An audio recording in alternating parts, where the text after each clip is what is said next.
మీ ఎలాంటి వ్యాపార ప్రకటనలకైనా వెంటనే మా ఛానల్ సంప్రదించండి. అందరికి నమస్కారం. నేను శిరీష. ప్రస్తుతం మనతో పాటు ఉన్నారు ప్రముఖ ఆధ్యాత్మికవేత్త శ్రీమతి బట్టి ప్రోలు విజయలక్ష్మి గారు. అమ్మతో మాట్లాడదాం.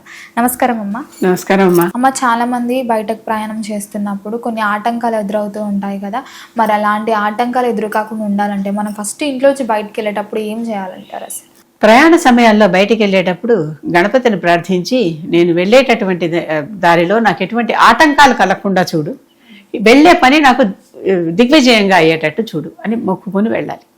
అంటే ఆధ్యాత్మిక పరంగా అడుగుతున్నావు కనుక చెప్తున్నాను. కనుక ఈ రకంగా గణపతిని ప్రార్థించి వెళ్ళాలి. ఆంజనేయ స్వామి కూడా ప్రయాణాలు, ఆయన అసలు లంకా ప్రయాణం ఎంత బాగా చేసేసాడు. హాయిగా ప్రయాణాలలో ఆంజనేయ స్వామిని స్మరించుకుంటే ఎటువంటి ఆపదలు రావు అని పేరు. అందుకని చూసావు కదా ఆయన ఎంత హాయిగా, అంటే హాయిగా కాదు, అసలు ఎవరు అప్పటిదాకా చేయలేని విధంగా మొట్టమొదటిసారి అంత సముద్రం లంఘించి ఇటు నుంచి అటు దూకేశాడంటే ఆలోచించుకోండి.